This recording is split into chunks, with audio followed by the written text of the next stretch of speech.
Bonjour, bonne année à toutes et à tous et bienvenue à ce 22e webinaire du projet AfroCov.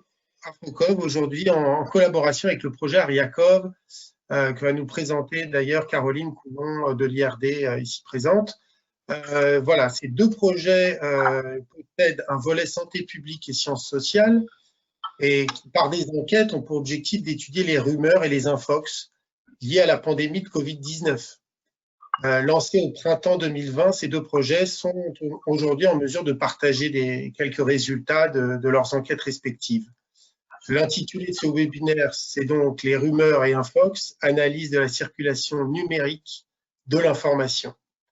Et pour vous présenter ces résultats, nous avons le plaisir d'accueillir d'une part le professeur Alice Desclos de l'IRD au Sénégal et le docteur Koudiasso du CRCF au Sénégal pour une présentation intitulée « De la circulation des infox à l'acceptabilité du vaccin ».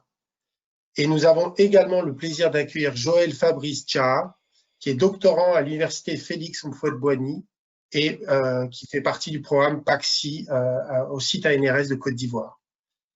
Lui présentera les résultats intitulés « Polémique et infox en contexte de riposte au Covid-19 en Côte d'Ivoire », une ethnographie des communautés Facebook. Voilà, pour rappel, le projet AfroCov, ça vise l'appui des hôpitaux à la riposte opérationnelle face à la Covid-19 en Afrique de l'Ouest et du Centre, un appui financier de l'AFD, sous l'égide de la SAPI, de l'INSERM PAXI, l'INSERM Reacting, PAXI, Alima et l'Université de Bordeaux. Voilà, donc je donne la parole à Caroline Coulon qui peut vous présenter rapidement le projet Ariakov. Bonjour à tous, merci Mathias. Je vais aller très vite pour ne pas prendre du temps sur les présentations scientifiques qui vont suivre. Juste pour vous dire en quelques mots que le projet Ariakov, donc en développé long, c'est appui à la riposte africaine à l'épidémie de Covid-19. On travaille avec le Sénégal, la Guinée, le Ghana, le Bénin, le Cameroun et la RDC. On a trois composantes. Une composante qui vise le renforcement des capacités diagnostiques de laboratoires de référence, à travers laquelle on a fait l'acquisition de matériel et d'intrants de laboratoire. On a une composante qui vise la compréhension de la dynamique de l'épidémie, avec des enquêtes de séroprévalence dans les 6 pays et des travaux de modélisation pour proposer des courbes de prédiction de diffusion de l'épidémie. Et puis, on a une grosse composante de sciences humaines et sociales avec 5 types de recherches différentes, dont aujourd'hui vous est présenté celle que coordonnent Alice Desclos et Koudiasso, mais aussi 4 autres types de travaux qui ont d'ailleurs fait l'objet d'autres présentations dans les webinaires AfroCov, donc qui proposent des enquêtes qualitatives ou quantitatives pour un peu apprécier le comportement et la compréhension des populations et des personnels de santé face à l'épidémie. Donc aujourd'hui, on rejoint le webinaire AfroCov et en fait, on passe aussi l'information qu'on est dans une dynamique de planification de bien d'autres webinaires qui vont avoir lieu en début d'année 2021 et on vous fera passer les infos. On a 8 thématiques à l'ordre du jour. Voilà. Merci beaucoup. Voilà, donc pour rappel, ça dure 1h30, environ 1 heure de présentation et 30 minutes de questions. Vous pourrez poser vos questions dans le chat, enfin dans l'onglet questions à la droite de votre écran, voilà, dans le logiciel GoToWebinar. Bon, ben Alice, je vous laisse la parole et merci encore d'être présente. À tout à l'heure. D'accord, merci beaucoup à vous pour l'invitation, d'autant plus que cette proposition d'intervention me semble intervenir à un moment crucial vu la vague qui monte, hein, la vague de l'épidémie, en tout cas au Sénégal, qui rend toute cette présentation et ce travail d'actualité et utile et important à mon avis. Alors, nous l'avons préparé avec ma collègue Koudiasso, avec qui nous coordonnons ce projet et nous menons l'ensemble des analyses. Avec mon plan sera de présenter d'abord des aspects un peu sur l'état des connaissances et des interventions sur les infox et puis les résultats de recherche, ce qui nous permettra ensuite discuter des recommandations opérationnelles.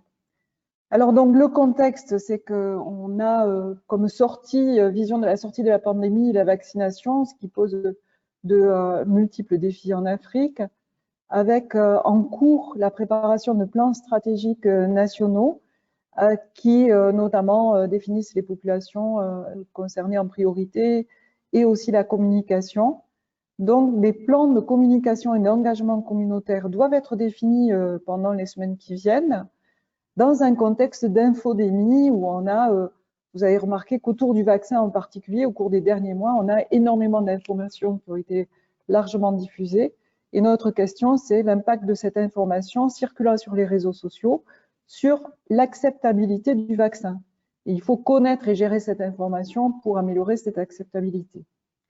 Alors, le projet CORAF, c'est une des composantes d'Ariakov et il porte spécifiquement sur la circulation de l'information et sur les interprétations dans 4 pays, Cameroun, Bénin, Burkina et Sénégal, avec un financement IRD et le financement AFD de Ariakov. Et il repose sur 4 études menées en parallèle. Une étude de surveillance des médias, où on sélectionne et indexe tout ce qui a trait au Covid.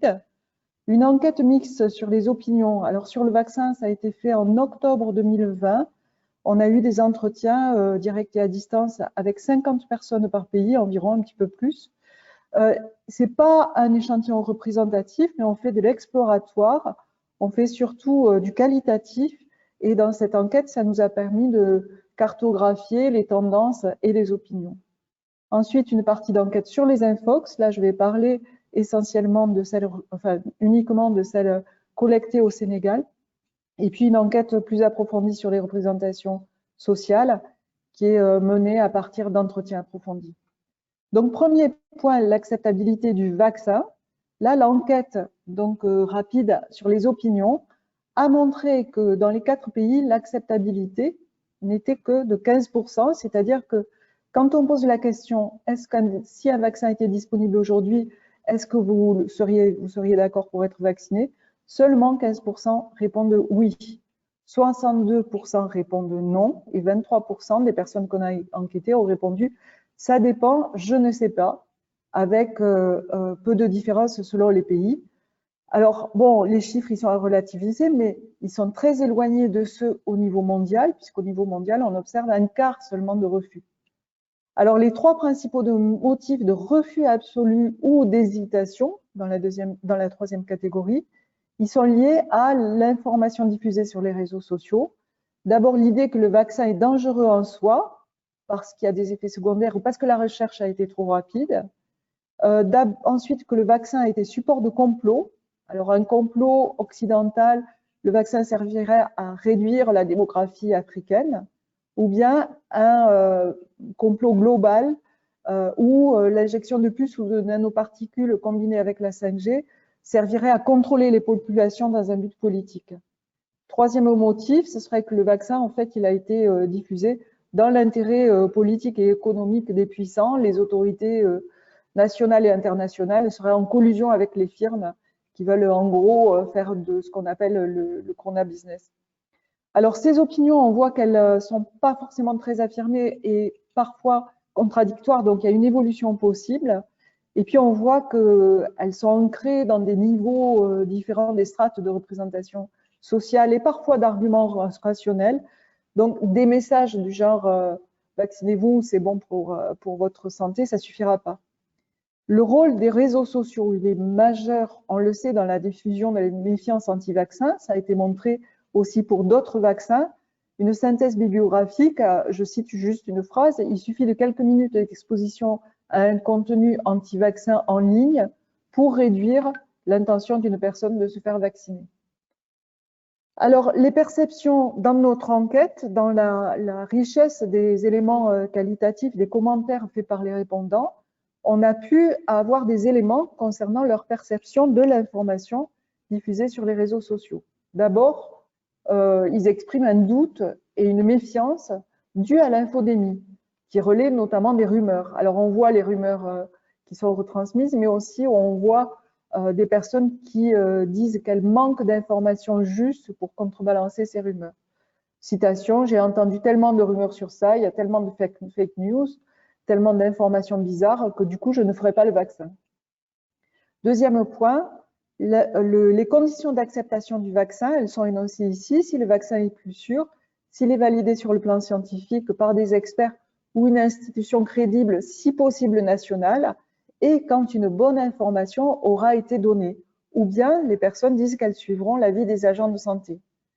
Donc on voit la possibilité d'évolution, et on voit en gros d'abord que la mésinformation est les sources d'hésitation vaccinale, ce que beaucoup d'études ont déjà montré, mais aussi qu'il y a une attente et même une demande d'information et de sensibilisation avec une confiance en ce que diront les professionnels de santé, ce qui peut permettre d'améliorer l'acceptabilité. Du coup, nos deux questions seront quelles sont les informations et infox en circulation et comment ces informations participent-elles à la construction sociale des opinions. Alors maintenant, une approche sur 3 biens, une approche de santé publique des infox. Alors vous savez que dès février 2020, le problème de diffusion de fausses nouvelles s'est révélé et l'OMS a d'abord mis en place une hotline qu'on pouvait appeler pour avoir des informations sur savoir si les informations étaient fausses ou non avérées. Puis l'OMS a plus activement mis en place une veille active et un dispositif de réfutation des fausses nouvelles. Les médias se sont impliqués progressivement avec la multiplication de sites de fact-checking, alors qu'on a un contexte aussi international où les fausses nouvelles, c'est devenu un enjeu démocratique, en particulier autour de d'élections ou de vote, notamment pour le Brexit. L'OMS a proposé de développer une approche ou même ce qu'ils considèrent comme une nouvelle discipline scientifique qui est l'infodémiologie, qui est centrée sur les réseaux et les médias sociaux avec des études quantitatives de big data, hein, de l'ensemble des messages grâce à des applications de calcul très sophistiquées et qui analysent les aspects linguistiques, les modèles de circulation et qui portent aussi proposent des analyses quantitatives du sens des messages diffusés. Et l'OMS recommande de définir une stratégie face à cette infodémie dans le cadre du pilier CREC, de la réponse aux épidémies, c'est-à-dire le pilier communication de risque et engagement communautaire.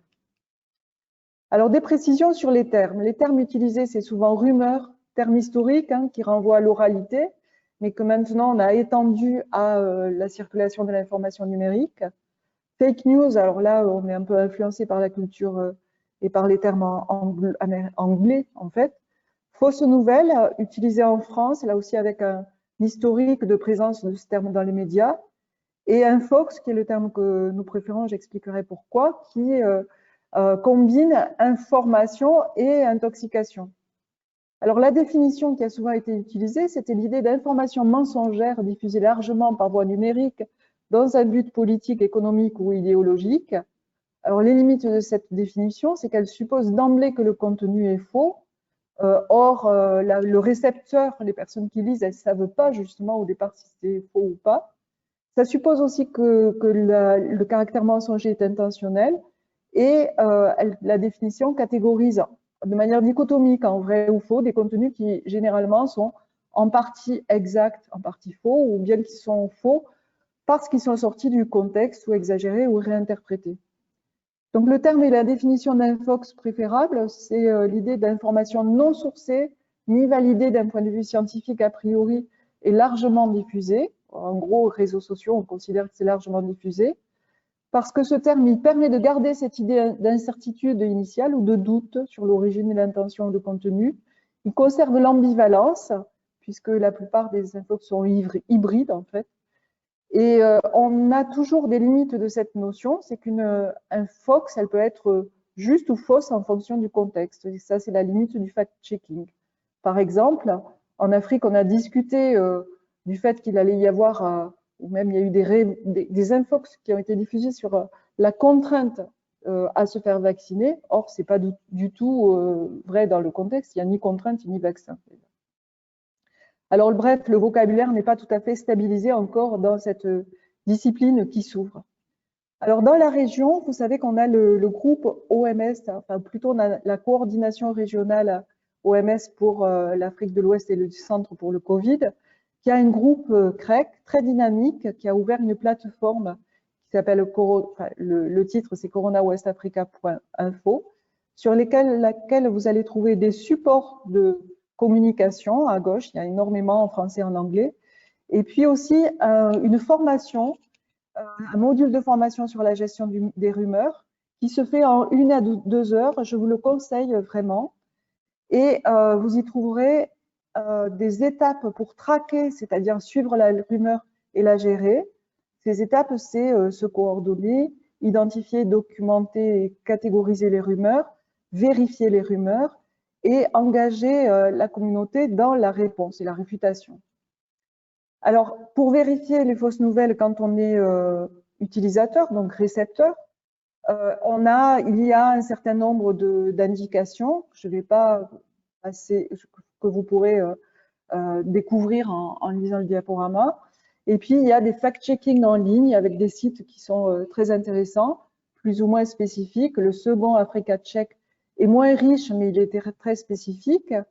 Alors, l'intérêt du troisième RFI et Observer, c'est que très souvent, on ne peut pas répondre par vrai ou faux, il faut expliquer. Et ce site explique, fait des synthèses sur des connaissances scientifiques et surtout, il évolue avec l'évolution des connaissances. Le suivant, Conspiracy Watch, est surtout utile pour ce qui concerne les infox qui vont dans le sens de la stigmatisation. Et puis, Wikipédia est très riche de la participation de nombreux bénévoles. Alors, l'étude qu'on a menée en sciences sociales sur les infox au Sénégal, je vais la présenter après avoir dit quelques mots des dernières connaissances sur sciences sociales et infox. Sur les dernières années, il y a eu des évolutions, notamment dans les connaissances apportées par ces quelques auteurs, avec comme chef de file Dominique Cardon, qui a publié des ouvrages passionnants sur le sujet, en sociologie du numérique, et qui montre en gros que finalement les infox, elles ont joué un rôle limité pendant les élections, notamment les élections américaines, mais elles ont joué un rôle plus important lorsque les médias les ont reprises en les légitimant.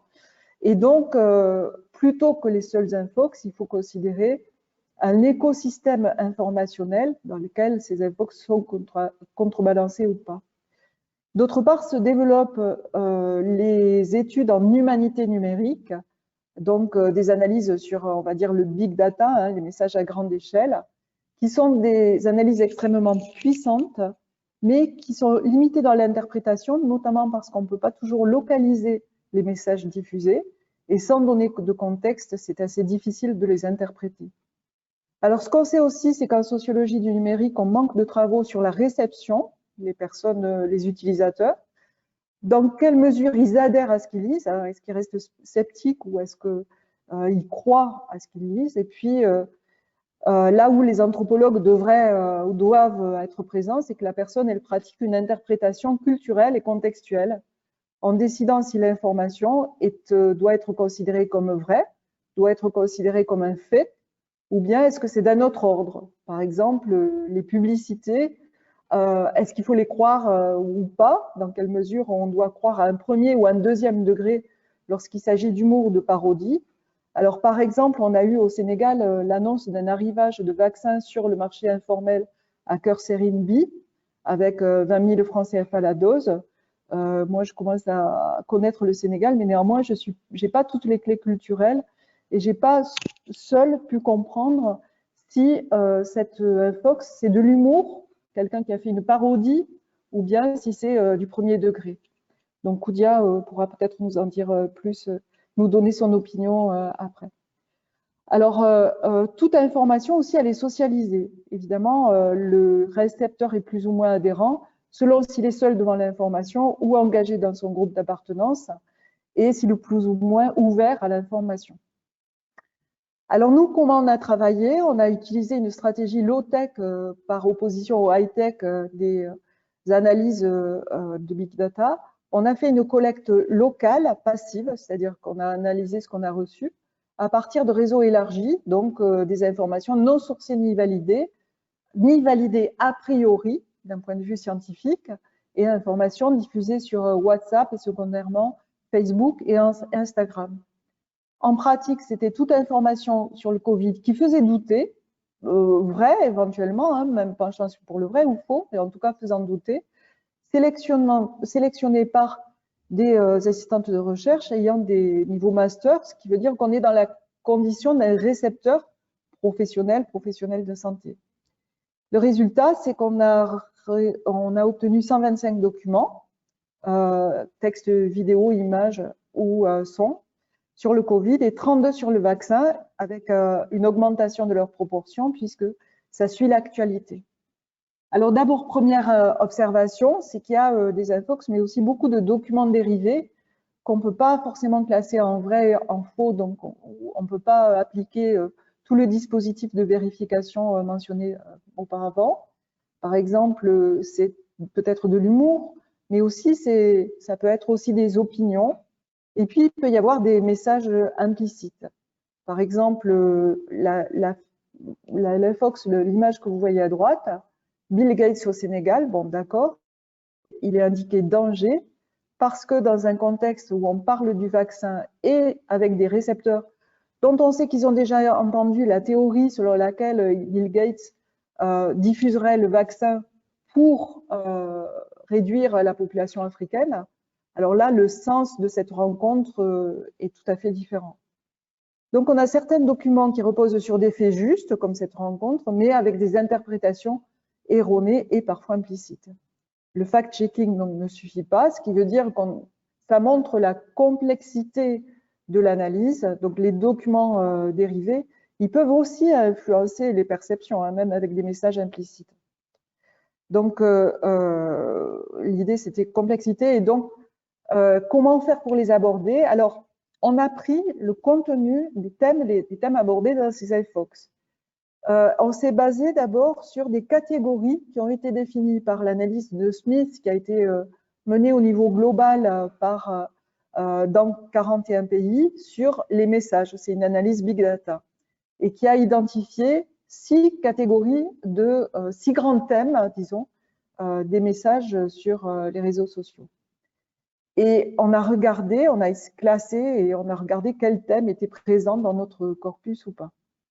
Alors, premier thème présent avec 6 infox, celui de la sécurité, de l'efficacité et la nécessité du vaccin.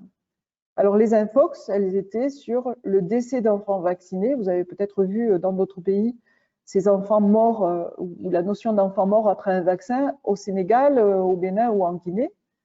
Des notions présentant des effets secondaires spectaculaires, la présence de l'ARN, pardon, il y a une erreur là, de l'ARN messager, ou le président chinois qui met en garde les Africains.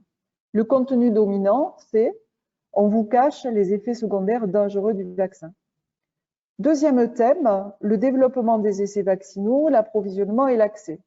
Beaucoup d'infox portés sur ce sujet, avec par exemple le traitant de Montagnier qui explique que le virus à Wuhan a échappé d'un labo où il travaillait justement sur le vaccin, les médecins de LCI dont tout le monde connaît les mots, la pétition anti-essai, les prises de position de mise en garde, du vaccin à vendre. Alors, les messages dominants de ce groupe-là, c'est que l'Afrique est une terre de cobayes pour des essais qui ont été planifiés par les Occidentaux et dans leur intérêt, on va dire. Troisième type de message, on l'a déjà évoqué, le corona business. Alors là, on a des infox qui tournent autour de rencontres du président et de Bill Gates, aussi des dénonciations et des prises de position. Le contenu dominant, c'est les autorités nationales collaborent avec les firmes par intérêt pour diffuser un vaccin qui n'a d'avantage que pour eux-mêmes. Le dernier message sur lequel on a trouvé 10 infox, c'est le fait que le vaccin est support de complot. Bon, je pense que vous les connaissez tous, avec les injections de puces ou de nanoparticules par le vaccin, on a aussi une infox sur le fait que le vaccin servirait en fait à des blancs à injecter le virus. Donc là, le message dominant, c'est le vaccin, c'est un outil pour le contrôle politique, démographique, et un complot mondial, y compris sur la diffusion de la pandémie. Alors au niveau international, ils ont 2 autres thèmes qu'on a très peu retrouvés. Le dernier thème étant sur les liens entre religion et vaccin, où on l'a pas du tout retrouvé. Et au niveau international, c'est plutôt en Amérique latine. Alors les échelles des infox, on a trouvé des infox qui ont été créés et inventés au niveau national.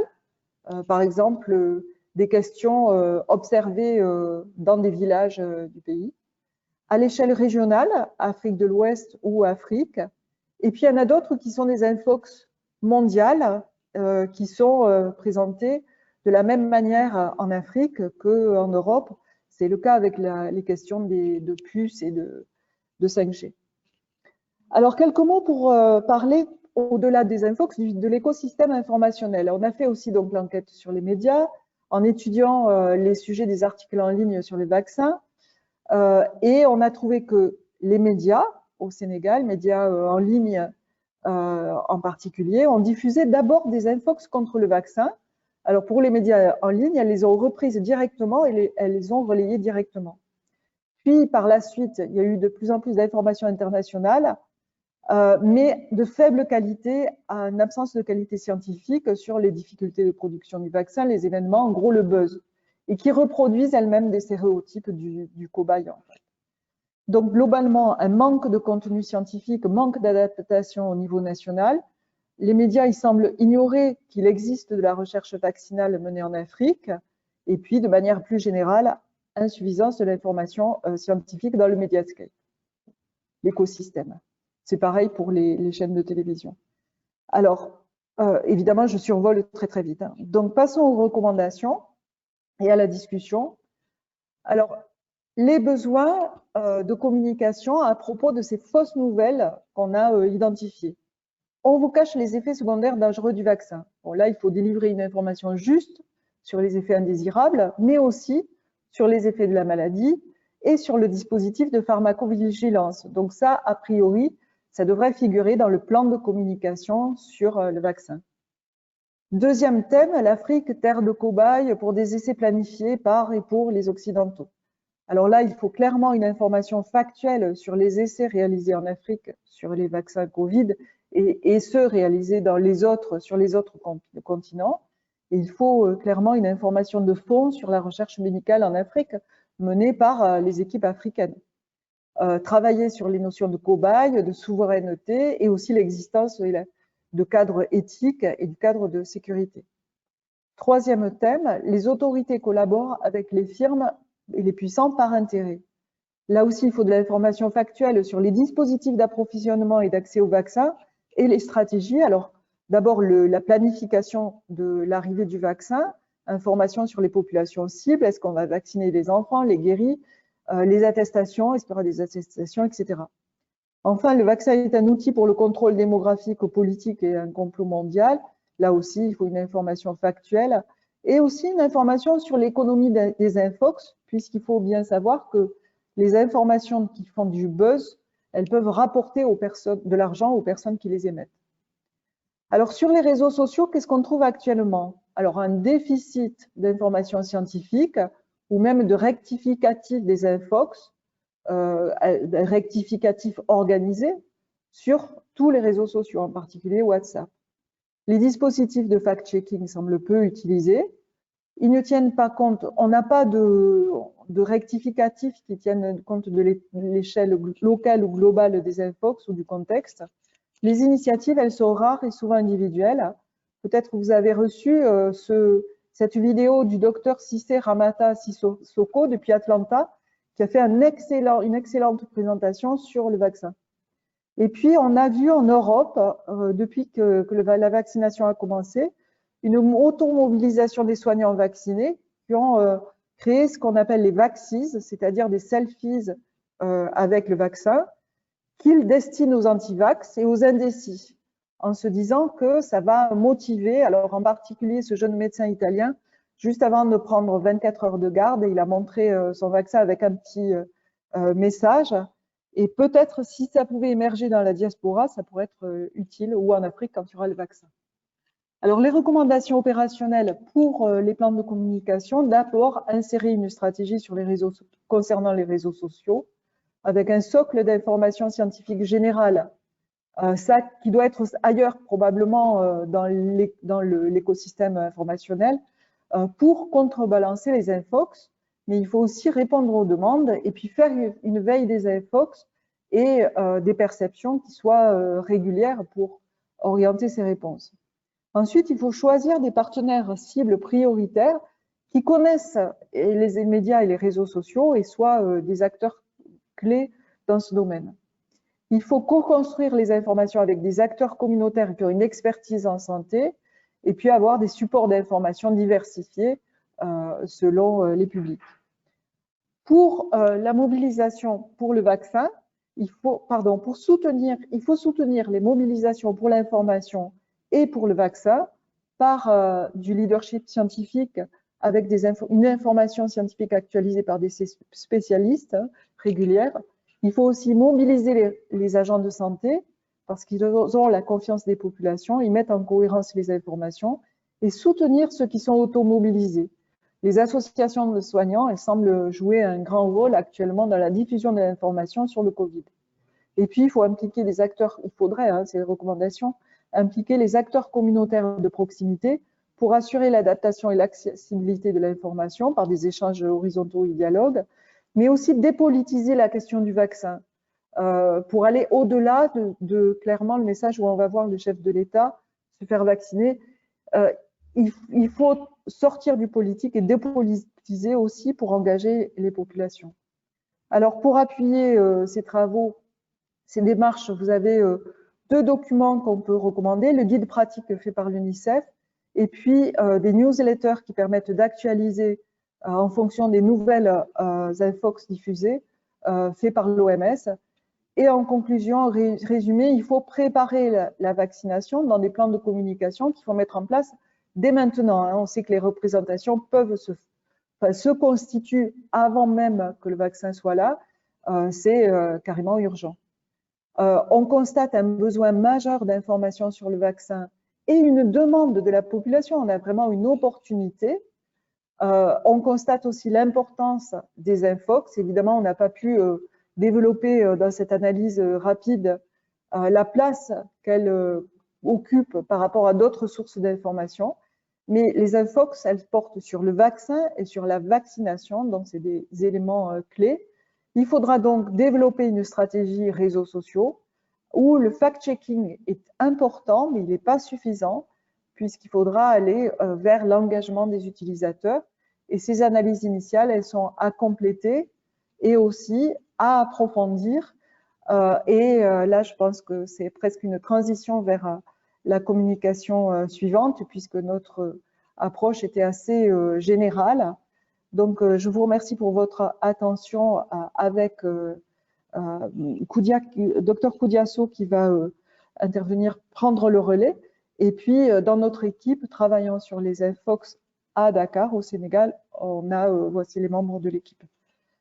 Je vous remercie et je vous merci. Oui. La parole. Merci Alice, merci pour ton intervention. Je rappelle d'ailleurs que ta présentation sera disponible sur le site d'Afrocov à la suite, dans le courant de la semaine. Je vais donner la parole à Joël, peut-être pour enchaîner les deux présentations, qu'on ait une session de questions derrière. Ça te va? Oui, ça me va. Voilà, alors, voilà. Alors, bonjour à tous et à toutes. Je suis Joël Fabrice, assistant de recherche qualitative sur le projet Afrocov au sein du programme PAXI en Côte d'Ivoire. Je vais vous présenter aujourd'hui les premiers résultats de l'étude sociologique réalisée dans le contexte du projet Afrocov. Alors, la communication est intitulée « Polémique en contexte de riposte au Covid-19 en Côte d'Ivoire, une ethnographie des communautés Facebook ». Diapo. Alors, en Côte d'Ivoire, l'épidémie de Covid-19 a connu une évolution à peu près équivalente à celle des autres pays de la région africaine et centrale. La Côte d'Ivoire a enregistré son premier cas le 12 mars 2020 et au 10 janvier 2021, elle comptabilisait 23 750 cas confirmés, dont 139 décès. Il faut noter qu'Abidjan concentre l'essentiel de l'épidémie. Diapo. Alors, en Côte d'Ivoire, 2020 a également été une année marquée par son élection présidentielle qui s'est déroulée dans un contexte très tendu.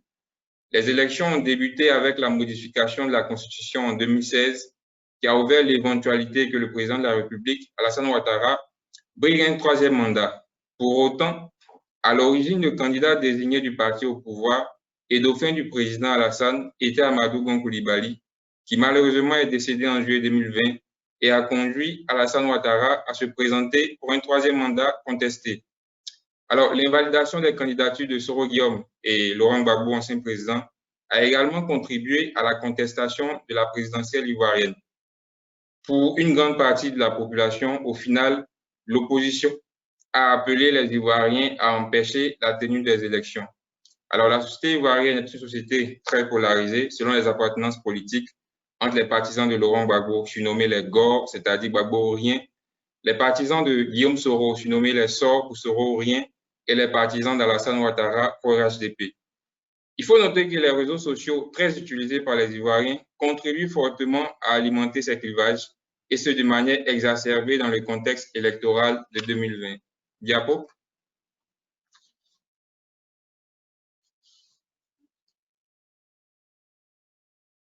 OK. L'objectif de cette présentation est de montrer comment les informations sur l'épidémie de COVID-19 ont été perçues, reçues, interprétées, réappropriées, diffusées par les populations dans le contexte sociopolitique ivoirien. Alors, elle part de l'hypothèse selon laquelle le contexte de tension politique a largement façonné la manière dont les informations concernant la COVID-19 ont circulé et a politisé cet objet de santé publique. Diapo. De manière générale, cette recherche qualitative effectuée dans le cadre du projet AfroCov porte sur les infox et sur les polémiques. Nous avons donc au cours de notre recherche identifié et analysé les infox relativement classiques dans le contexte ouest-africain, portant sur l'origine du virus, la recherche des solutions préventives et thérapeutiques africaines endogènes, aussi les vaccins. Mais pour cette présentation, nous avons choisi de nous focaliser sur les polémiques relatives aux mesures de riposte pour lutter contre l'épidémie. Ce choix a été motivé de 3 raisons principales. Alors, premièrement, au fur et à mesure de l'épidémie et à l'approche de l'élection présidentielle, en octobre, ces types de polémiques ont largement pris le pas sur les réseaux sociaux et Facebook en particulier. Deuxièmement, cela constitue une spécificité de la Côte d'Ivoire par rapport aux autres pays de la sous-région dans son intensité qui nous a semblé intéressant de vous présenter dans le cadre de ce webinaire. Enfin, d'un point de vue plus théorique, la polémique est intéressante à analyser, dans la mesure où elle est à la fois révélatrice des rapports de force, des clivages de la société ivoirienne, mais qu'elle est également performative dans la mesure où elle a un impact sur le monde social qu'elle contribue à transformer. Diapo. Le cyberespace et spécifiquement les réseaux sociaux contribuent largement à alimenter les polémiques. La Côte d'Ivoire compte 12,2 millions d'usagers d'Internet, soit 69% de sa population. L'on dénombre 4,9 millions d'usagers actifs sur les réseaux sociaux, dont une communauté de Facebookers estimée à 4,5 millions. Certains groupes tels que ODCI, Observatoire démocratique de Côte d'Ivoire, Observatoire libre de Côte d'Ivoire, enregistrent plus de 100 000 membres et des pages personnelles de cyberactivistes ont des communautés de plus de 200 000 abonnés. Alors, le développement du numérique et son importance actuelle dans la vie des Ivoiriens sont propices à la réalisation d'enquêtes de terrain sur les réseaux sociaux, ce que nous avons fait, largement le plus utilisé par les Ivoiriens. Alors, sans compter WhatsApp, dont nous n'avons pas de chiffres officiels, malheureusement. Diapo.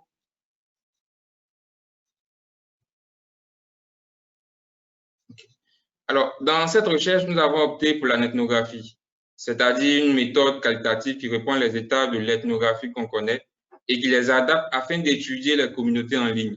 La première étape a été d'identifier les groupes et les pages personnelles les plus pertinents à l'étude, suivant différents critères, que ces groupes soient diversifiés en termes de contenu, de profil et de ses membres, que l'on puisse observer des débats animés sur la COVID et d'un point de vue éthique qui soient des groupes publics. Alors là, nous insistons là-dessus.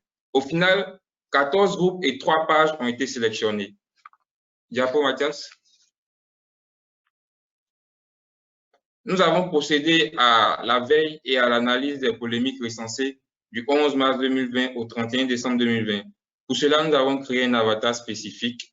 En complément, nous avons réalisé 10 entretiens avec des cyberactivistes, gestionnaires de groupes et des experts en fact-checking. Et parmi ces 10 entretiens, nous avons analysé 5. Diapo. Nous vous présentons à présent les résultats avec une annonce du MOOC pandémique qui a aussi circulé par moment en Côte d'Ivoire. Diapo, Mathias. Après l'analyse, les principaux résultats dégagés sont les suivants. On constate une défiance systématique des mesures de riposte, révélatrice d'une crise de légitimité du pouvoir et des inégalités sociales perçues par la population. Cette défiance est exacerbée par le contexte électoral tendu en Côte d'Ivoire. Au final, le Covid a été surpolitisé, ce qui a favorisé la non-adhésion des populations aux mesures de santé publique, voire le déni de la maladie. Diapo. L'échantillon est constitué majoritairement des groupes politiques, qui représentent 43%, puis de groupes musicaux, 22%, médicaux, 14%, politiques, sportifs et de divertissement. Diapo.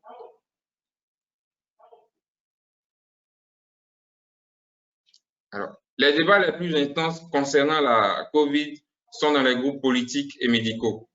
À l'inverse, la maladie est moins discutée, voire invisible dans les groupes de divertissement, musicaux, sportifs et qui regroupent davantage de jeunes. Il existe plus d'informations et de publications sujettes à polémique dans les pages personnelles Facebook par rapport au groupe, notamment dans le premier trimestre après l'apparition de la maladie.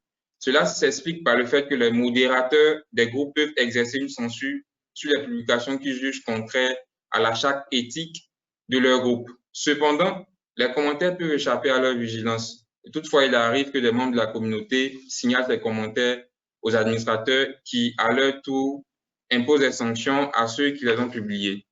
Dans le cas de cette étude, nous avons choisi des groupes qui se veulent des plateformes d'échange se définissant comme neutres, permettant des échanges entre internautes aux appartenances politiques différentes, que ce soit des GOR, des SOR ou des pro-RHDP.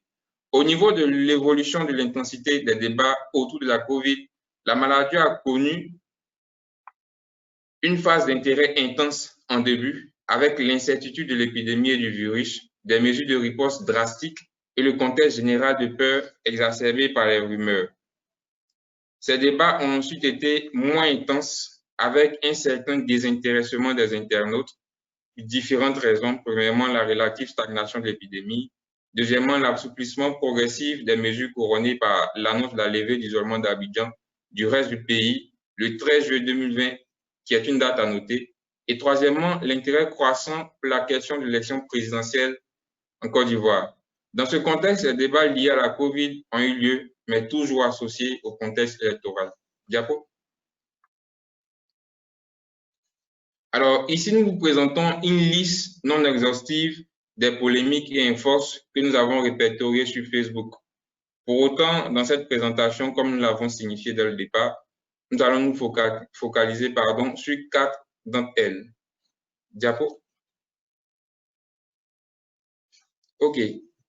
Alors, ces polémiques sont les suivantes. Il s'agit de l'isolement des voyageurs à l'arrivée d'Abidjan et l'affaire INGS pour la gestion B2B du confinement autour des lieux de l'épidémie. La destruction du site de dépistage de COVID-19 à Yopougon au mois d'avril, les obsèques d'Amadou Gon Coulibaly et l'ouverture du Grand Abidjan en juillet. Enfin, la polémique autour de la phrase « On s'en fout de Corona » prononcée par Alassane Ouattara lors de son investiture. Diapo. La première polémique présentée est l'affaire INGS relative à l'isolement des voyageurs à l'arrivée d'Abidjan à l'aéroport qui s'est produite les 17 et 18 mars 2020. Nous revenons sur les faits. Cette polémique a eu lieu 4 jours après la détection du premier cas de COVID en Côte d'Ivoire. Le Conseil national de sécurité décide alors de mettre en quarantaine obligatoire pendant 14 jours Les ressortissants ivoiriens, les résidents permanents non ivoiriens en provenance des pays ayant plus de 100 cas confirmés de maladie à COVID dans les centres réquisitionnés par l'État, notamment l'Institut national de la jeunesse et des sports. Sur Facebook, rapidement, une information inonde la communauté du retrait de certaines personnalités proches du gouvernement, essentiellement des footballeurs et des artistes, du convoi pour la quarantaine. Les passagers retenus à l'INGS manifestent leur mécontentement et dénoncent les conditions précaires et réclament leur libération. Plus tard, la ministre Anne Kouloto déclara au sein de l'INGS en face des protestataires: c'est une initiative personnelle du Premier ministre Amadou Gon Coulibaly en mode B2B. L'expression B2B renvoie à une décision personnelle prise par le Premier ministre avec ses proches. Cette expression sera ensuite reprise de manière virale sur Facebook. Le lendemain, soit le 18 mars, sous la pression de cette manifestation, le gouvernement ordonne finalement la libération des individus confinés à l'INGS et adopte leur confinement obligatoire à domicile. Une partie de la communauté Facebook dénonce un système de privilèges de l'élite politico-économique, au détriment du reste de la population. Elle critique une gestion partiale et personnelle de la crise avec l'implication du Premier ministre dans la gestion des affaires sanitaires. Cette polémique traduit la perception des mesures de riposte réinterprétées au prisme des inégalités sociales. L'affaire INGS a été relayée essentiellement par des cyberactivistes majoritaires de l'opposition qui ont critiqué une implication politique, telle que nous démontre la diapositive suivante. La capture de camp plutôt. À la question, Mathias, précédemment. Merci. À la question de savoir pourquoi les enfants de Adama Bictogo et la femme d'Assalfo n'ont pas été conduits hier à l'INGS en vue d'être confinés au même titre que les autres, Anne Désiré-Ouloto répond: c'est une décision personnelle du Premier ministre. Inversement, les cyberactivistes pro-RAGP, le parti au pouvoir, critiquaient le comportement anti-patriotique des Ivoiriens résidant en Hexagone, appelés dans le jargon ivoirien les Benguis, après leur révolte. Diapo. Okay. La seconde polémique que nous représentons est relative à la décision du site de dépistage de Yopougon, une commune d'Abidjan, précisément au quartier BAE. Diapo. Alors, le 5 avril 2020, en contexte d'état d'urgence, un cyberactiviste pro-Gbagbo, Ngor, appelé Serge Kofi Le Drone, publie sur sa page Facebook une information. Il se prononce en ces propos. Ouattara avait envoyé la mort aux habitants de Yop BAE. Allez envahir le terrain de Yopougon BAE pour dégager le matériel devant accueillir les cas infectés de Covid. Les heures suivant son poste, le dispositif est saccagé et incendié la nuit, aux heures du couvre-feu. Les confrontations s'en suivent avec les forces de l'ordre. Ce cyberactiviste est mis aux arrêts le 7 mai 2020. Diapo. Alors, nous observons ici une réinterprétation de la mesure de santé publique, à savoir la construction d'un centre de dépistage sous le prisme des oppositions partisanes. En effet, Yopougon est un quartier historiquement pro-Gbagbo, et cette mesure a été perçue comme une volonté d'anéantir ce quartier, donc les opposants politiques du pouvoir en place. Nous voyons dans ces postes présentés ici que certains internautes se demandent pourquoi le gouvernement n'a pas d'abord choisi le quartier d'Abobo, c'est-à-dire un quartier historiquement pro-Ouattara, ou encore les villas d'Assini, c'est-à-dire une ville où les populations très aisées d'Abidjan se rendent habituellement les week-ends.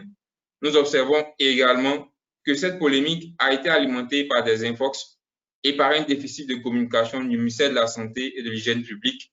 Il y a en effet une confusion faite entre un centre de dépistage qui doit être construit, qui est présenté ici comme un site de mise en quarantaine des malades de la COVID-19, risquant ainsi donc de propager la maladie dans tout le quartier. Enfin, le passage de la cyberviolence sur les réseaux sociaux à la violence physique via l'acte de destruction du site de dépistage est révélateur de l'intensité de la cyberviolence et du pouvoir d'action du cyberespace. Mathias, diapo. OK. La troisième, alors l'avant-dernière polémique présentée est relative aux obsèques d'Amadou Gon Coulibaly et à la réouverture du Grand Abidjan le 13 juillet 2020. Diapo. Revenons sur les faits. Amadou Gon Coulibaly était âgé de 61 ans et souffrait de problèmes cardiaques. Il s'était rendu début mai à l'hôpital de la Pitié-Salpêtrière à Paris pour un suivi médical suite à une greffe du cœur subie il y a 8 ans.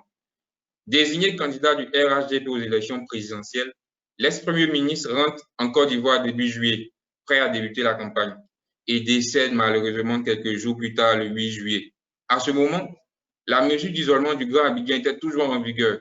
Alors, afin d'éviter que l'épidémie concentrée dans la capitale économique ne se propage à l'intérieur du pays, il s'agissait également d'une période où les cas journaliers de Covid allaient entre 100 à 300 par jour. Très rapidement, les internautes annoncent la possibilité de la levée de l'isolement du Grand Abidjan afin de pouvoir organiser les obsèques du Premier ministre dans sa ville natale à Korogo, qui est située au nord du pays. Par exemple, voici des publications d'un cyberactiviste, Improbabo, qui dit ceci le 11 juillet, 2 jours avant l'annonce de la levée. En tout cas, si le 14 vous enlevez les restrictions à cause de ça, sachez qu'on saura maintenant que la vie de milliers d'Ivoiriens ne vous dit rien. On peut mourir tant que cela vous arrange. L'ex-premier ministre, effectivement, quelques jours après le décès du Premier ministre, le gouvernement annonce la levée de l'isolement de la ville d'Abidjan le 13 juillet 2020, ce qui est immédiatement perçu par une grande partie des internautes comme une mesure dictée par les intérêts politiques du gouvernement et non suscitée par des raisons de santé publique. Alors, ce même cyberactiviste dit un déconfinement funéraire. Les vies des gens ne sont pas vos priorités tant que cela vous arrange, tant que cela arrange votre petit clan. Dieu vous voit. Diapo Mathias. Merci. Alors, durant la cérémonie d'hommage organisée par son parti politique à Abidjan, les partisans de l'opposition critiquent la tenue de ces rassemblements en dépit de la mesure d'interdiction des rassemblements de plus de 50 personnes dans le Grand Abidjan qui est toujours en vigueur. Alors, un exemple de poste de cyberactiviste opposant au RHDP, le parti au pouvoir, qui dit en ces thèmes, bravo à tous militants de RDR, les gens de l'opposition, les GOR, les PDCI d'Aoukro, avec les Soroïs sont jaloux du meeting du RDR. Coronavirus peut rien faire avec les militants du RDR. Papa Ado va protéger tout le monde. Si coronavirus attrape quelqu'un, Ado va le soigner dans les hôpitaux CHU qu'il a construits. Alors, il faut savoir que le langage qui est utilisé ici est fait de manière volontaire et il est du style peu instruit en dirigeant des cyberactivistes RHDP qui auraient, selon ce cyberactiviste, un niveau scolaire peu élevé. Diapo, Mathias. Encore, continue. Merci.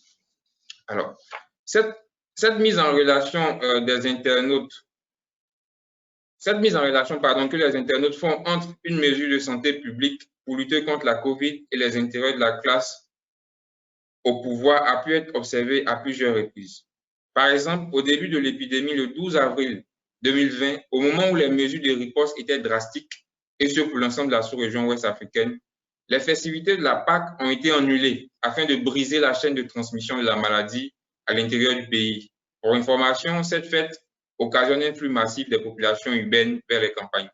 À l'inverse, le couvre-feu est levé le 15 mai 2020, soit une semaine avant la célébration de la fin de la Ramadan, ce qui est perçu comme une décision prise en faveur de la fête des musulmans, dans un contexte épidémiologique où les cas stagnaient. De même, la réouverture des bars et des boîtes de nuit, quelques jours avant la fête de la Tabaski, en août, est interprétée comme une mesure favorisant directement les musulmans. Alors là, on lit une publication d'un cyberactiviste qui dit ceci: fin du couvre-feu égale Ramadan, fin de l'isolement d'Abidjan égale funérailles d'Amadou Gon, ouverture des boîtes de nuit, bars et cinéma égale Tabaski. Faites semblant un jour. Diapo.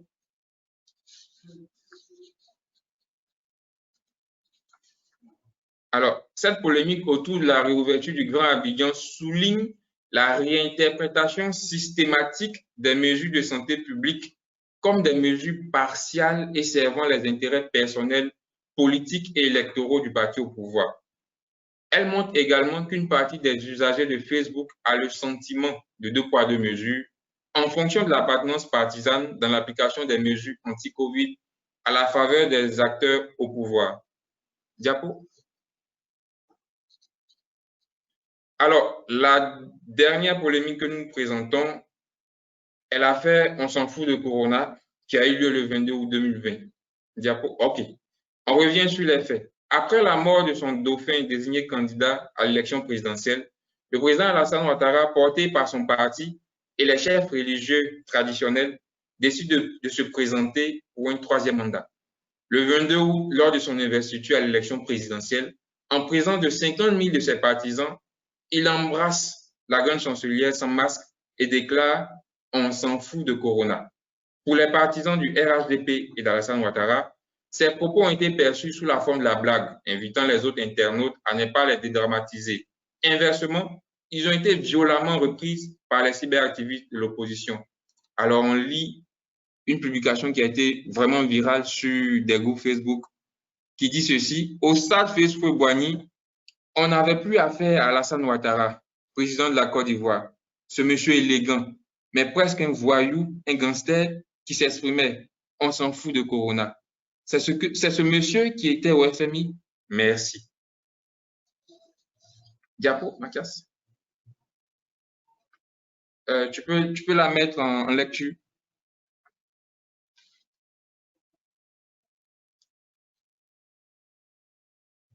Sauf qu'il manque le son. Mais ce n'est pas bien grave. C'est la vidéo qui résume les propos on s'en fout de Corona qui ont été prononcés par le président.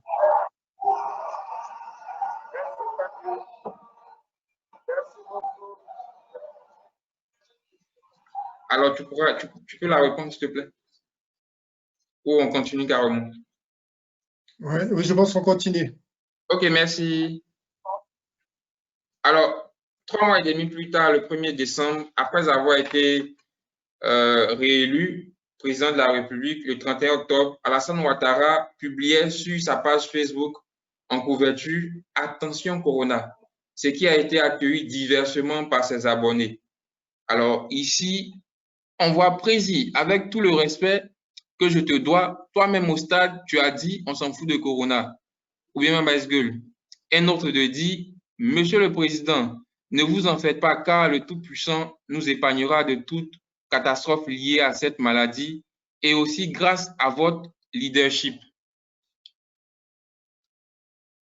Diapo Mathias.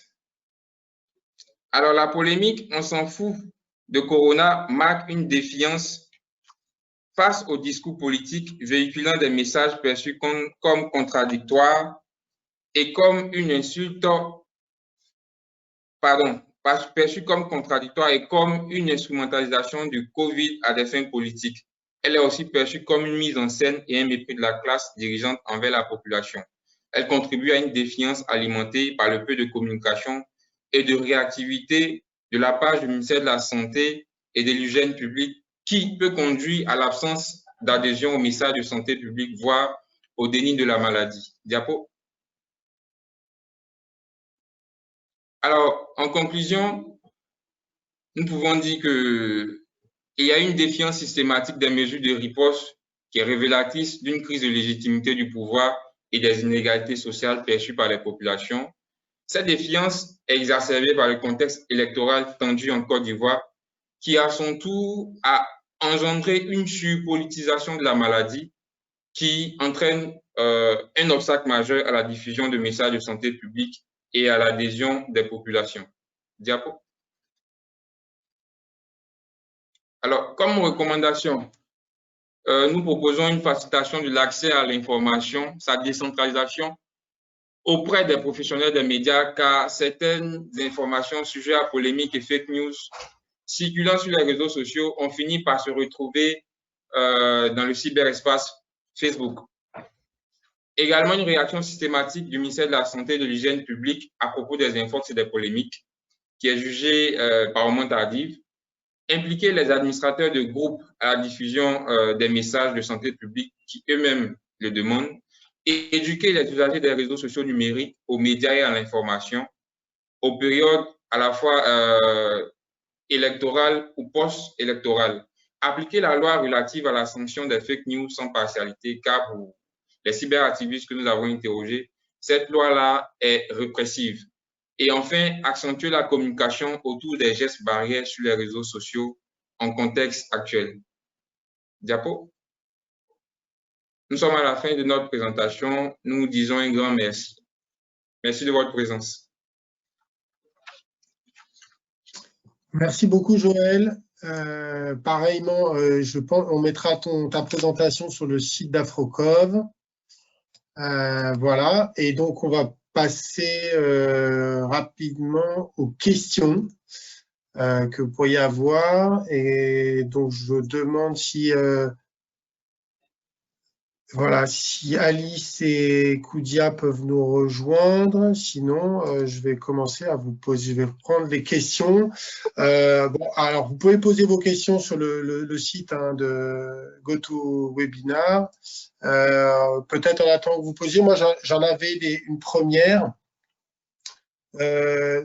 notamment Joël, donc toi, tu as travaillé sur Facebook et qu'est-ce qui attire ton attention? C'est quand un message est relayé plein de fois. Est-ce qu'il y a un nombre que tu regardes avant, enfin, pour que l'information soit vraiment partagée beaucoup, ou c'est toute information un peu à caractère justement dans ta méthode? Qu'est-ce que tu vas, voilà, quels sont les critères qui font que tu choisis tel ou tel poste? D'accord. Alors, avant le début de l'étude, merci Mathias. Avant le début de l'étude, nous avons recensé sur une période qui partait de l'apparition de la maladie jusqu'à l'accord du comité éthique. Nous avons procédé également à une forme de revue de presse numérique en ligne. Nous avons recensé toutes les polémiques et les infos qui ont circulé auprès de, on va dire, de ces médias en ligne. Et par la suite, tous ces infos et ces polémiques ont été vérifiés auprès des différents groupes et pages que nous avons consultés. Et ces informations qui revenaient, qui étaient récurrentes, qui étaient discutées, ont été sélectionnées. Ce sont ces différentes informations qui ont été beaucoup partagées, beaucoup discutées, où il y a eu un flux d'informations autour de ces publications qui ont été retenues dans le cadre de cette étude. Donc, il y a eu un véritable filtre qui a été fait. Il y a eu plus d'une soixantaine de fake news et de polémiques, mais à la fin, nous avons retenu entre, je crois, pour cette présentation, 4, mais dans l'étude, nous nous centrons autour d'une dizaine, voire d'une vingtaine de sujets à polémique et de fake news. D'accord. Et justement, la question aussi pour Alice, comment vous rentrez, donc si j'ai bien compris, c'est plutôt par WhatsApp, votre outil de source de données, à part les entretiens, bien sûr. Et là, comment vous faites? C'est-à-dire que vous rentrez dans des groupes WhatsApp en tant que chercheur, ou vous annoncez qui vous êtes? Et comment vous choisissez vos réseaux WhatsApp? Je vois que Koudia nous a rejoint. Tu veux répondre à cette question? Oui, merci. Je pense qu'en fait, ce qu'on fait, c'est que les assistantes de recherche font une recherche systématique sur différents groupes WhatsApp ou au niveau par leur connaissance ou à travers la presse sur les infox qui apparaissent, et systématiquement on les sélectionne et ensuite on les analyse, et ensuite il y a un travail de réflexion pour voir si c'est une infox ou pas. Et c'est ce qui, très souvent, on analyse pour savoir est-ce que c'est une information vraie, est-ce que c'est une information qui peut être classée pour une infox. Donc, et à l'issue de ce travail, on en a retenu les 125 qui vous ont été présentés. Si Alice peut dire un complément, peut-être. Oui, nous, l'idée, c'était de se mettre dans la condition d'un récepteur, c'est-à-dire qu'on a dans le diaporama, je mentionnais que c'était un recueil passif dans la mesure où on n'a pas utilisé une identité créée pour le recueil de données. On n'a pas fait état du fait qu'on recueillait des données. Par contre, l'exploration de plusieurs groupes, c'est plutôt le fait qu'on a mentionné, les assistantes de recherche ont mentionné à des contacts qui étaient les leurs qu'elles étaient intéressées par des infox dans l'idée d'avoir un maximum d'informations, donc de les recevoir, mais de les recevoir en tant que Sénégalais lambda en quelque sorte. Finalement, en regardant tout ce qu'on a recueilli, on a pu retrouver des infox qui se retrouvaient, qui ont été reçus plusieurs fois, qui veut dire, qui est un élément pour dire que on a à peu près capté, en gros, évidemment les infox c'est déterritorialisé. Donc si moi, par exemple, j'avais ajouté les infox que je recevais des infox d'Europe et globales qu'on n'a pas voulu, on n'a pas intégré parce que l'idée c'est d'être en gros le récepteur du Sénégal. Alors après, comment à la limite, est-ce que c'est nous qui décidons qu'il s'agit d'un infox? Comme je vous l'ai présenté, hein, c'est très difficile parce qu'il n'y a pas de définition carrée de ce qu'est une infox ou de ce qu'est pas une infox, ou en tout cas les définitions sont très restrictives, elles sont simplistes. Elles sont souvent, elles distinguent, elles posent l'idée que c'est des notions juste ou fausses. Or, on nous est arrivé d'avoir classé comme infox des informations qui étaient basées sur des informations justes, mais exprimées d'une manière tellement peu scientifique que les assistants de recherche ont considéré qu'il y avait un doute. Donc, c'est bien de dire que dans les infox, pour nous, les infox, c'est pas forcément des choses qui sont fausses, c'est des éléments, comme en situation de récepteur, sur lesquels il y a doute. Ou bien il y a des interprétations mélangées, ou bien on ne sait pas s'il faut le prendre au premier ou au second degré. Et tous ces éléments sont des éléments culturels qui ne rentrent pas dans des catégories simples. Donc là-dessus, dans la partie publication, analyse scientifique, on va utiliser bien sûr la bibliographie sur cette difficulté de la catégorisation. Mais tout ça nous semble être de nature à pouvoir influencer les représentations sociales, peut-être d'autant plus qu'il y a plusieurs niveaux de signification. Aucune information n'est une information avec un seul niveau, il y a des infratextes. Joël le montre parfaitement avec un infratexte politique derrière des mesures sanitaires. Nous, sur ces infox, comme par exemple l'infox sur le fait que la recherche en Afrique n'est faite que par des Occidentaux, il y a des infratextes politiques, historiques, de vraiment multiples niveaux. Alors oui, vas-y, Joël, tu veux rajouter, vas-y. Juste pour rajouter quelque chose. Alors, ce que j'aimerais signifier, c'est que lors de l'étude, nous avons été confrontés à ce fait-là de distinguer ce qui était un Fox ou pas. Donc, nous avons adopté une petite méthode, c'est de partir sur la base d'un registre qui a été produit par des journalistes en investigation qui sont spécialistes en fact-checking, qui ont produit un rapport et qui ont aussi mené différentes activités durant la phase de la maladie à coronavirus en Côte d'Ivoire. Donc, à partir de cette base de données qu'ils ont produite, nous nous sommes maintenant servis de cette base pour pouvoir retrouver les différentes infos qui avaient été mentionnées par ces différents organismes spécialistes en fact-checking auprès des communautés virtuelles, à savoir les pages, les groupes Facebook. OK. Alors, on va peut-être revenir après sur votre méthode de travail, mais là, j'ai déjà quelques questions sur les recommandations. Alors, effectivement, vous avez tous les deux recommandé, et j'avais déjà entendu, il me semble, le fait de l'accès à l'information, la bonne information, entre guillemets. Alors, quelqu'un qui demande pour mieux comprendre cette recommandation, qu'est-ce que vous voulez dire exactement, comment améliorer l'accès à l'information. Okay. Je ne sais pas si Joël, tu veux commencer ou… D'accord. Alors, nous avons proposé cette recommandation parce que au cours de nos entretiens, on a remarqué que la décentralisation de l'information, notamment sanitaire en Côte d'Ivoire, n'est pas encore suffisante. Lorsqu'on sait, par exemple, que ce sont les 10 cadres des différents ministères qui ont droit, par exemple, à accorder des interviews aux journalistes et que des journalistes, en demandant à des spécialistes de santé publique et autres, ils refusent, on dirait ainsi, tout accord de communiquer sur la maladie. S'ils doivent attendre le principe d'accord des différents chefs de cabinet et autres, ils se trouvent à une situation où le temps presse et ne pouvant pas attendre, on va dire, au maximum pour une durée, ils décident à leur tour de partager les informations qu'ils ont reçues sans même les avoir vérifiées auprès des différentes presses.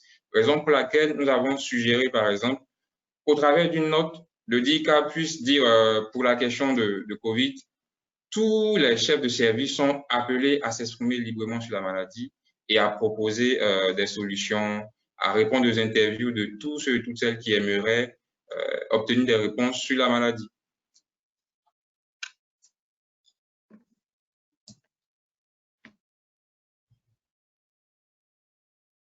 Alice, tu veux rajouter quelque chose sur ce volet? Alors, je pense qu'il y a plusieurs niveaux sous le terme information qu'il faudrait utiliser de manière plus rigoureuse en donnant des définitions. Il y a un gros déficit de connaissances scientifiques sur l'état des connaissances sur le vaccin, comment c'est fait, à quoi ça sert. Ensuite, il y a un déficit de connaissances sur, alors nous, particulièrement le thème du vaccin, il y a un déficit de connaissances sur la gestion, les programmes, quand est-ce que le vaccin arrivera dans le pays, sur un thème sur lequel les études en santé publique montrent que, a priori, il faut une certaine transparence sur la façon d'organiser les choses et le timing, quand ça va être organisé. Ce qui fait que souvent, dans le travail qu'on a fait pour analyser en quoi justement les éléments étaient des infox, on s'est aperçu que c'était très difficile de distinguer des faits et des opinions. Et d'autre part, de distinguer ce qui relevait des connaissances scientifiques, qui sont en plus évolutives, et des interprétations pratiques et de leurs implications pratiques, disons. Donc, nous, dans les diapos indigestes qui portaient sur les recommandations, il y a le fait de traiter de ces différents niveaux. Alors, sur les connaissances scientifiques, il est clair que l'école, l'université, le lycée et l'information populaire au travers de médias, des actions de vulgarisation en quelque sorte, de thèmes clés au temps du Covid, seraient largement utiles. Sur les autres strates de la stratégie, par exemple la stratégie à venir en termes de vaccins, là, ce qui a été fait, notamment pendant les précédentes épidémies, montrait que la transparence dans les mesures qui sont prises et l'état où on en est de la réflexion sur les mesures est un choix, une stratégie qui va permettre à la population de ne pas penser qu'on lui cache des choses, mais que parmi les différentes options, on prend cette option pour telle et telle raison. Donc ça, c'est un autre niveau d'information. Après, on a l'impression, pour faire court, qu'il ne suffit pas de réfuter une infox. Il faut, et ça en quelque sorte, on peut dire que les groupes de fact-checking ont suivi un peu cette évolution, dans la mesure où, au départ, la réfutation, si on n'a pas d'explication et d'explication évolutive par la suite, c'est assez inutile. Donc c'est clair que là, cet aspect-là, bon, ça remet en cause beaucoup de choses. Donc, dans la volonté d'être relativement applicable et de faire un ranking des priorités, on pourrait imaginer que dans chaque pays, une institution se charge d'avoir des informations, de répertorier des informations bien sourcées sur des thèmes, avec des synthèses sur des thèmes clés. Par exemple, aujourd'hui, les connaissances qu'il faut avoir autour du vaccin et notamment le décryptage, incluant le décryptage de toutes ces fausses informations qui sont en circulation en Afrique.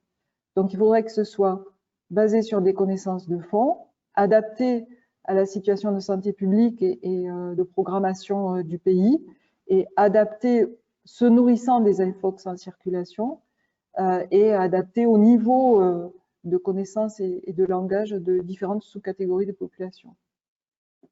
Koudia, qu'est-ce que tu en penses? Veux-tu compléter? Ah, on ne t'entend pas. On ne t'entend pas. C'est bon. Voilà, oui. Rajouter, par exemple, on s'est rendu compte qu'il y avait une méconnaissance totale de la phase de vaccination durant l'épidémie Ebola. En fait, les populations ne savaient pas qu'il y avait eu, pendant l'épidémie Ebola, l'utilisation de vaccins qui ont permis de juguler l'épidémie. Et donc, systématiquement, il y avait des sortes d'informations complètement erronées par rapport à comment l'épidémie d'Ebola a été jugulée. Et en plus, il y a eu aussi en même temps une circulation d'un ensemble de thèmes extrêmement techniques, par exemple les cas communautaires, les cas contacts, etc., des concepts a priori qui sont des contextes scientifiques, mais qui ont été utilisés à grande abondance par les journalistes et qui ont été réinterprétés par la population et qui ont été aussi elles-mêmes à l'origine de mes interprétations et qui ont renforcé ce dispositif, ce climat, je dirais. Je voudrais peut-être dire un point pour faire le lien avec la présentation qui a été faite par Joël sur les aspects politiques. Je pense qu'Alice, on n'a pas eu le temps d'expliquer aussi le contexte du Sénégal, mais il faut savoir qu'il y a un certain nombre d'éléments qui ont été partagés dans la présentation de la Côte d'Ivoire, qui sont également valables au Sénégal.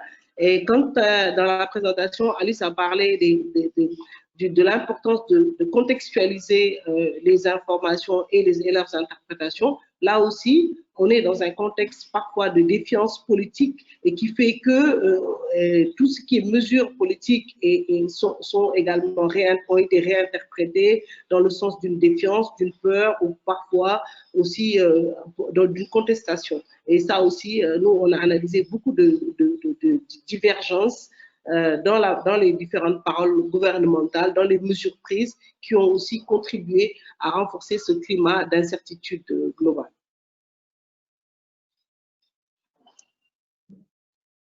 Alors, on a une autre question, merci à tous les trois. Sur le quatrième point des recommandations, je ne sais plus qui sera chargé de l'éducation des usagers et comment cela se fera. D'accord. Alors, merci. On fera tout de suite un parallèle entre la communication aux médias et à l'information en période électorale et cette même communication aux médias et à l'information en période de Covid. Alors, le constat qu'on a fait, c'est qu'il y a un véritable déséquilibre. Alors, il faut aller vers un ajustement. On sait plus ou moins que ces informations sont véhiculées auprès des réseaux sociaux numériques, dont Facebook, Twitter, WhatsApp et autres. Alors, c'est d'initier et d'inviter, par exemple, les administrateurs, les modérateurs des différentes pages Facebook à contribuer à l'éducation aux médias, à l'information de la population, notamment en épinglant, ça peut être des notes de recherche, des informations sur le groupe qui pourraient intéresser tous les nouveaux visiteurs qui viendront consulter des informations, échanger avec d'autres cyberactivistes, d'autres usagers d'Internet, mais également impliquer dans la mesure du possible des cyberactivistes qui ont des pages personnelles. Alors, il serait aussi difficile pour ces cyberactivistes qui sont majoritairement ancrés dans des idéologies politiques, qu'ils soient des GOR, des SOR ou des pro-ADO, donc RHDP. Par contre, l'action est mise ici sur la page du ministère de la Santé et de l'Hygiène publique. Alors, nous avons une diapositive que nous n'avons malheureusement pas pu présenter, qui montre que la population s'intéresse véritablement, depuis l'apparition de la maladie, à tous les postes du ministère de la Santé et de l'Hygiène publique. Lorsqu'on regarde en termes de publication des réactions, de janvier à début mars, à peine 100 commentaires, 100 likes, 100 interactions. Mais depuis l'apparition de la maladie, on voit une flambée d'interactions à toutes les publications du ministère de la Santé et de l'Hygiène publique. Donc, c'est d'investir ces réseaux sociaux numériques, Facebook spécifiquement, et tous ceux qui sont en back-office de la gestion de ces différents groupes à la sensibilisation, à l'éducation aux médias et à l'information des différentes communautés qu'ils gèrent.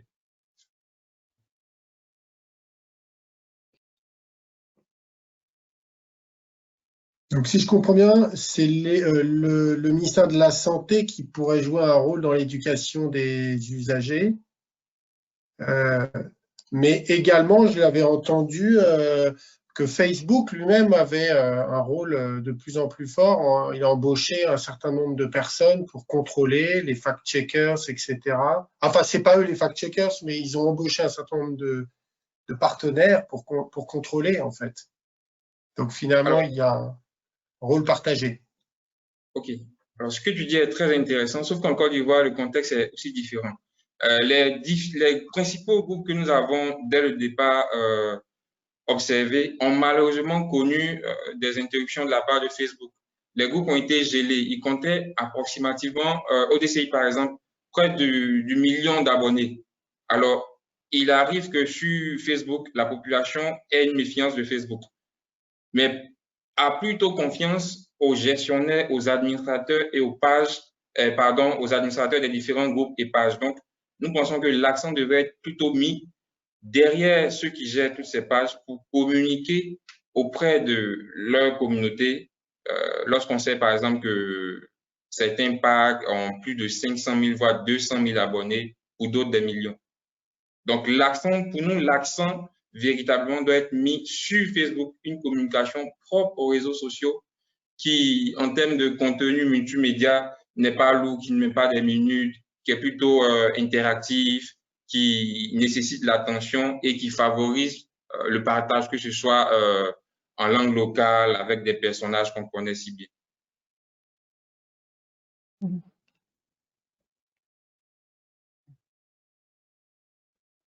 Je peux rajouter. Oui. Alice, tu voulais dire? Oui, alors moi aussi, oui, je voudrais insister sur le fait que pour les réseaux sociaux, chacun a plus ou moins ses activistes et des personnes qui connaissent très très bien, donc c'est avec eux qu'il faut faire les choses. Et néanmoins, on pourrait dire, utiliser la formule anglaise, elle a une one size does not fit all. Et généralement, en santé publique, de plus en plus, on utilise une palette de stratégies. Pour ce qui concerne l'information donnée par le ministère de la Santé, certes, mais en même temps, on voit bien que la défiance d'une partie de l'opinion par rapport aux institutions classiques de santé publique et tout ce qui est conçu comme étant de l'ordre du politique. Donc, il faut sans doute une variété avec ceux qui gardent quand même beaucoup de crédit par rapport à toutes ces questions, c'est justement ceux qui se tiennent le plus éloignés du politique, c'est-à-dire les acteurs de santé en première ligne.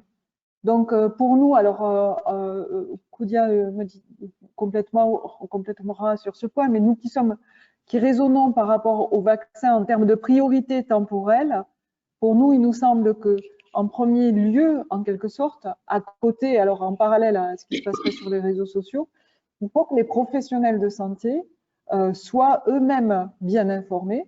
Et il faut aussi que les acteurs communautaires de la santé, en particulier ceux qui ont une expertise en santé, et là on a tout un historique des mobilisations communautaires du VIH où il y a eu énormément de travail de fait et surtout il y a des patients experts qui savent traduire, adapter aux langues locales, aux façons de parler locales, de catégories de population, etc., qui sont dans les communautés. Donc, eux aussi, ils devraient être des cibles actuellement en amont de la vaccination pour leur apporter une information juste, qu'ils puissent la relayer, puisque eux, ils ont la confiance de la population, alors qu'on sait que les indices, il y a un indice de confiance qui est calculé par rapport aux États, au gouvernement, plutôt, on sait que les indices de confiance dans les gouvernements, ils sont assez bas en général, de manière générale. Voilà, donc en gros, mon message là, c'est plutôt une palette des acteurs humains en chair et en os, qui sont ces acteurs communautaires et de première ligne, professionnels de santé, et en parallèle avec la présence obligatoire sur les réseaux sociaux, qui sont un mode de communication et de conviction, en fait, de création des opinions, qui est vraiment privilégié au cours, on l'a observé dans cette épidémie. Bien. Oui, je suis d'accord avec toi. Je pense que excusez-moi, la communication est extrêmement, le contexte du Covid est extrêmement complexe avec une politisation un peu à outrance qui fait que lorsque les institutions parlent, toutes leurs paroles peuvent être, même si elles ont la bonne information et parfois elles l'ont, peuvent être interprétées de façon extrêmement défiante et dans la santé, il y a déjà des différents canaux de communication qui permettent d'améliorer des experts un peu, des traducteurs communautaires notamment, des spécialistes du VIH ou du paludisme ou de la santé de la reproduction. Et au Sénégal, on a des acteurs communautaires, les Badjinegor, qui ont l'expertise, la reconnaissance, qui ont la capacité aussi. Et en plus des acteurs de santé, parce qu'une des choses qu'on a vues et qu'on est en train d'analyser, c'est que même au sein des acteurs de santé, il y a une très grande défiance, notamment sur les questions de vaccins. Et parfois, ce sont eux-mêmes les premiers qui se présentent en disant non, voilà, les vaccins, il y a une incertitude sur les vaccins, avec tout ce que Alice a expliqué comme étant les différents niveaux d'interprétation et de défiance vis-à-vis du vaccin.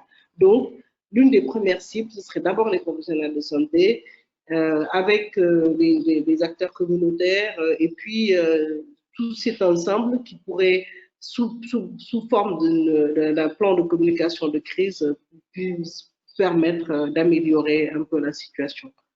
Et bien sûr, les réseaux sociaux, je pense que les réseaux sociaux aussi jouent un rôle, mais là, on est dans une situation quand même où les réseaux sociaux, c'est extrêmement complexe, c'est extrêmement difficile parce que les gens sont dans différents groupes réseaux et de WhatsApp. On n'avait pas analysé WhatsApp, mais nous, dès le début de l'épidémie, par exemple, on a vu apparaître des infox qui étaient des formes de défiance par rapport à l'existence même du virus, notamment dans une communauté religieuse très importante, Touba, où immédiatement il y a eu une flambée, un infox qui a fait le tour du pays et qui a nié l'existence du réseau à travers ça. Donc voilà, donc tout ça est très complexe, mais je pense que aller vers une bonne information avec des fiches qui seraient reprises, renforcées et partagées permettrait d'améliorer le niveau de connaissance. Merci beaucoup. Alors moi, j'ai quand même en fait une dernière question sur votre vision globale, c'est-à-dire qu'on a l'impression que les rumeurs, ça a toujours existé, mais que là, effectivement, le concept d'infodémie, d'infox, etc., c'est quelque chose de relativement nouveau avec cette pandémie. Est-ce que du coup, votre sentiment, c'est qu'il y a aussi une riposte qui s'organise autour de ces nouveaux paramètres avec vous avez parlé effectivement de fact-checkers, mais aussi d'alliances entre médias, entre chercheurs, etc. Est-ce que vous sentez, vous, à votre niveau, qu'il y a que ça commence à s'organiser pour pouvoir répondre à cette problématique? Vous parliez Alice, d'un nouveau métier même qui arrive. Tout ça, c'est quand même assez nouveau, en fait. Joël, comment tu peux commencer? Ok, merci Alice. Alors, ce qu'il faut dire, c'est qu'en Côte d'Ivoire, il y a pour l'heure une avancée qui est quand même notable. Lorsqu'on prend l'exemple de certains groupes qui décident d'envoyer une équipe à la formation au fact-checking. Donc, il y a une forme on va dire, de nouvelles ossature qui se met en place avec des nouvelles compétences qui se forment auprès de ces différents gestionnaires qui, à leur tour, vont permettre de stopper les fake news qui, je veux dire, lors d'une publication, seront amenés à être présents sur les réseaux sociaux. Donc, au niveau des communautés de gestion des différents groupes et pages, il y a une avancée. Comme on l'a dit, il y a certains fake news qui circulaient auprès de Facebook qui ont fini par se retrouver au niveau de la presse tant numérique que, on pourra les dire, physique. Au niveau de ces différentes presses, il y a eu par exemple certains projets qui ont financé des journalistes qui se sont mis au métier du fact-checking et qui à présent sont plus ou moins outillés à dénicher une information qui relèverait de l'infox. Alors, il y a également, d'un point de vue organisationnel, donc ministériel et étatique, des communications autour on le dira ainsi, des infox et des fake news. Mais comme j'ai eu à le dire tantôt, qui est plus accentué en période électorale, où on le dit, par exemple, nul n'a besoin de proposer des résultats, de les diffuser, c'est soit tel organisme qui est en charge, telle information qui tendrait à manipuler la population. A contrario, en période de Covid, ce genre d'information est rendu invisible. Donc, on sent plus ou moins des avancées, mais qui peinent encore à prendre le pas sur tout ce qu'on a pu relever comme infox et fake news auprès des différentes communautés que nous avons observées. Alors, Alice? Je prends le relais. Alors, je dirais que comme dans le champ de l'infodémie, pour analyser, on a associé des personnes qui relevaient de différentes approches disciplinaires. Là, il manque sans doute à ce stade de rapprocher des personnes qui relèvent de mondes différents. Par exemple, sur ces sujets, on verrait bien que les communicateurs et plutôt les concepteurs de messages de santé publique autour du Covid travaillent avec des gens justement qui sont des cyberactivistes, mais aussi des journalistes et aussi ceux en poste, mais aussi des nouveaux jeunes journalistes qui maîtrisent mieux les réseaux sociaux. Il y a toute cette littératie numérique. On sait que les populations qui prennent le plus les infox au premier degré, c'est les personnes plus âgées parce qu'elles sont moins éduquées à analyser, comprendre, mettre en perspective, etc. À un autre niveau, du côté des chercheurs, il y a énormément de choses à faire. On a beaucoup de questions.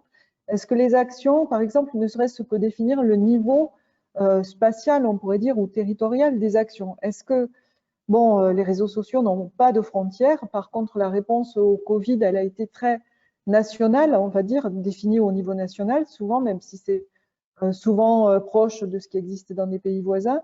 Et du coup, quelle est la bonne échelle d'intervention? Est-ce que ça va être plutôt dans des groupes déjà constitués ou est-ce que ça va être au niveau de l'Afrique de l'Ouest? Et ça, il y a encore besoin de recherche pour connaître, mieux appréhender cette circulation de l'information. À quelle communauté, finalement, qu'est-ce que veut dire communauté sur l'espace numérique?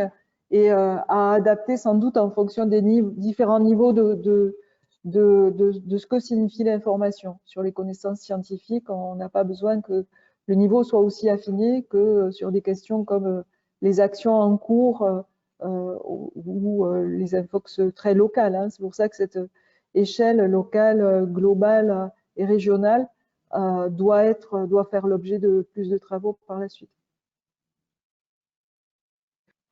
Merci beaucoup. Mais on a encore beaucoup à dire. Il y a d'ailleurs des questions qui arrivent. On ne va pas pouvoir les prendre parce qu'il est déjà 16h30, enfin 15h30 passé.